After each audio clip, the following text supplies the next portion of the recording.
بسم اللہ الرحمن الرحیم۔ السلام علیکم۔ امید ہے کہ آپ تمام دوست بالکل خیریت سے ہوں گے۔ اس دنیا میں پیدا ہونے والا ہر انسان جس کی سب سے پہلے پیورٹی ایک کامیاب لائف ہوتی ہے۔ ہر انسان چاہتا ہے کہ وہ اس دنیا میں ایک کامیاب اور خوشحال زندگی گزارے، لیکن کامیابی کے کچھ اصول ہوتے ہیں۔ ان میں سے ایک اصول آج ہم اس ویڈیو میں ایک واقعے کے ساتھ سمجھنے کی کوشش کریں گے۔ مزید ڈسکس کرنے سے پہلے اس ویڈیو کو لائک کریں، Hi Urdu TV کو سبسکرائب کریں اور ساتھ بیل آئیکن پر ضرور کلک کریں۔ کسی نے ایک بزرگ سے پوچھا، زندگی میں کامیابی کیسے حاصل ہوتی ہے؟ بزرگ نے کہا، اس کا جواب لینے کے لیے آپ کو آج رات کا کھانا میرے پاس کھانا ہوگا۔ سب دوست رات کو جمع ہو گئے۔ اس نے سوپ کا ایک بڑا پیالہ سب کے سامنے لا کر رکھ دیا، مگر سوپ پینے کے لیے سب کو ایک ایک میٹر لمبا چمچ دے دیا۔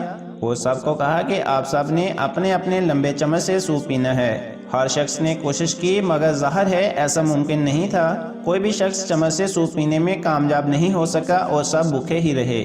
سب ناکام ہو گئے تو بزرگ نے کہا، میری طرف دیکھو۔ اس نے ایک چمچ پکڑا، سوپ لیا اور چمچ اپنے سامنے والے شخص کے منہ سے لگا دیا۔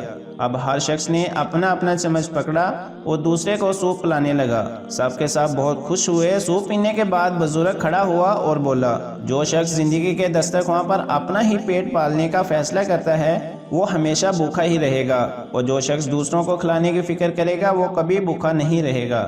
دینے والا ہمیشہ فائدے میں رہتا ہے لینے والے سے۔ آپ زندگی میں اس وقت تک کامیاب نہیں ہو سکتے جب تک آپ کے دوست احباب کامیاب نہیں ہوتے۔ ہم سب کی کامیابی کا راستہ دوسروں کی کامیابی سے ہو کر گزرتا ہے۔ تو امید ہے کہ فرینڈز آپ کو اس واقعے سے کامیابی کے جو بنیادی اصول ہے اس کی سمجھ آ گئی ہوگی۔ اگر آپ کو یہ ویڈیو اچھی لگے تو اسے لائک کیجئے، اپنے دوست احباب کے ساتھ شیئر کیجئے۔ تو ملتے ہیں ایک نئی ویڈیو کے ساتھ، تب تک کے لیے اجازت دیجیے۔ اللہ نگہبان۔